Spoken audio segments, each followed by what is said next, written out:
Mike with Mike's Bags. Today I'm reviewing the Bow by Goated Bags. Let's go ahead and dive in. We'll break these bags down. Start with materials. Slow side. This is a unique material. I don't know of any other bag that uses. I haven't reviewed another bag that uses material as of yet.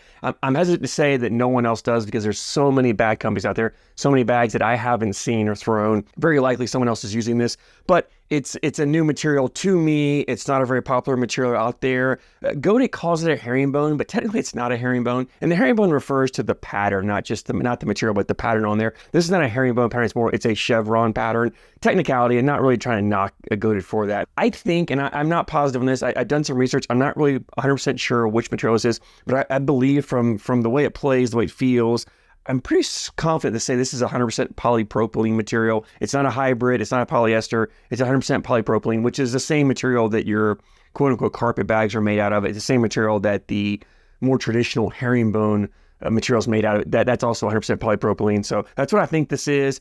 It's a more controllable material. It plays like a 4.5 speed. It's got a ton of control to it. It surprised me. I thought it played faster. It really hasn't. These bags were loaned to me, so I'm not sure how to play when it was new. I'm assuming they played faster when they were new. Probably slowed down a little bit. I don't know how much faster they played, but once they break in, which is all that really matters, right? Speeds don't matter when bags are new because you're not throwing them new. You're throwing them broken. Once they're broken, it's like a 4.5 speed. Ton of control with it. Great for throwing blockers and playing more of a dirty style game. Also great for fast boards, harder throwers. People like to land deeper in the board. You get a lot more control than you would over a traditional herringbone material or any of those hybrid materials out there. So about a 4.5 speed on the slow side. Fast side, this is that game changer, surefire material. It's a 8.5 speed, fast, great for pushing, collecting, sliding the boards in most conditions. It's a wonderful fast side material. Talking about a 4.5 on the slow, 8.5 on the fast side for these bows. Template wise, a medium template bag, a medium amount of fill in here. So you've got some flop. It is not overly floppy. In fact, I would venture to put this more on the full side of medium than the floppy side. Still a medium fill bag, but it's got more fill to it than I would say the average bag has, which gives the bag a great hand feel, right? You grab it, I can lock it down, I can control the bag. It's not moving around my hand, so I really have the control to manipulate the bag and get the throw and the angle and the rotation of the bag I want when I release it. The fill in here, I think, it's a mixture of flat fills. I don't feel any beads in here. If there are some, they're not many, but I do feel some flat discs, I think, some of that thicker flat fill, some different sizes. And I can't really tell if it's just the uniform sizes of the fill or if it's actually an intentional mix, but it feels like a mixed fill in here, but it's still all flat fill, which gives the bag a ton of forgiveness. Right? This bag being a slower, more controllable material, it does grab the board, which gives it some kick to it if you don't throw a flat bag. If you're not flat, the bag's going to kick on you. By putting a mostly flat fill or all a mixture of flat fills in here, you take a lot of that bounce, a lot of that movement out of the bag that you would normally get. So it's not as punishing of a kick as you would get with a more bouncy fill in there. Now, I will say that I did find, and with this material, with this flat fill, I do find that the bags sometimes want to hang on the hole more than a faster, more of a bead or mixed fill would do with the bag. Not a big deal. It's the trade-off you get, right? You're gaining forgiveness and landing to sacrifice a little bit of hole friendliness. I didn't really find that to be an issue. I just mentioned that for those of you who want more of a drippier style bag, you're going to want a faster material on the slow side and more of a mixture fill. But again, that's not what this bag is really designed for. On these bows are ACL stamps. So if you're playing ACL events, you can throw these bags. Let's go and jump in, and I want to talk about playability on this bag. And as I mentioned, to me, this bag is designed for that dirty style game. If you're a harder thrower or you play on faster boards or you're one of those players that like to land deeper on the board, you can run bags with this. If you want to run bags in the hole, you can definitely do it.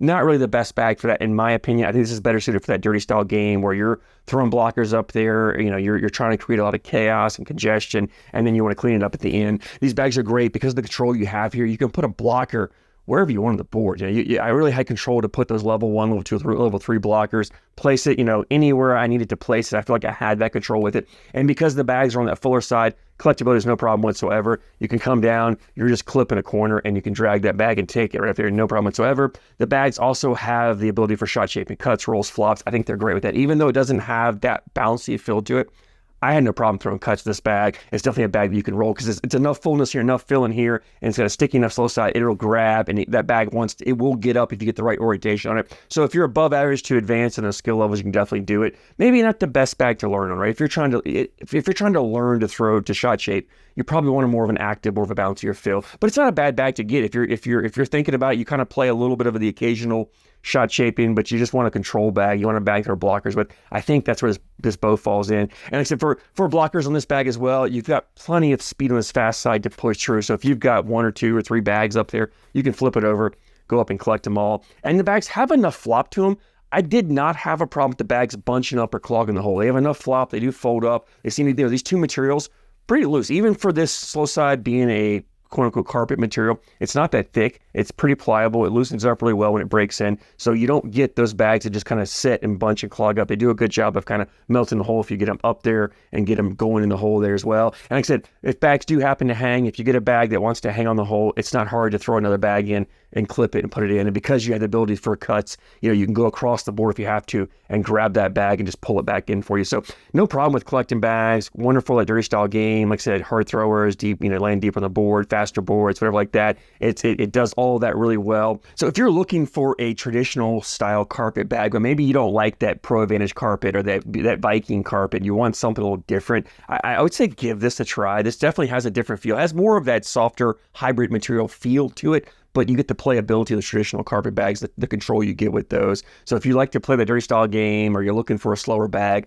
I think this bow would be a great bag to add to your arsenal. For me, I like the way this material plays. The one thing I would like to see is more of a mixed feel in here. I'd see a little more bounce. I think this bag was designed, to me, this bag should be designed to be more of an active shot shaping style bag where it's really easy to cut and roll, flop, and do that. And I just want to see a little more of a mixed feel. Nitpicking here, I would just a hair, but I like more of a bouncier feel in my bags especially when I'm going to a control bag. If I'm going to a carpet bag or some kind of dirty style play game bag, I want a bouncy feel. I want that bag to move. I just want to have all types of action on that bag so that I have ways to get around bags. I'm not saying you can't do it with this bow. You really can. You just got to work a touch harder. Like to get those really aggressive cuts, I've got to put more tilt in that bag. And sometimes I don't get as much movement of it as I would like on a control bag.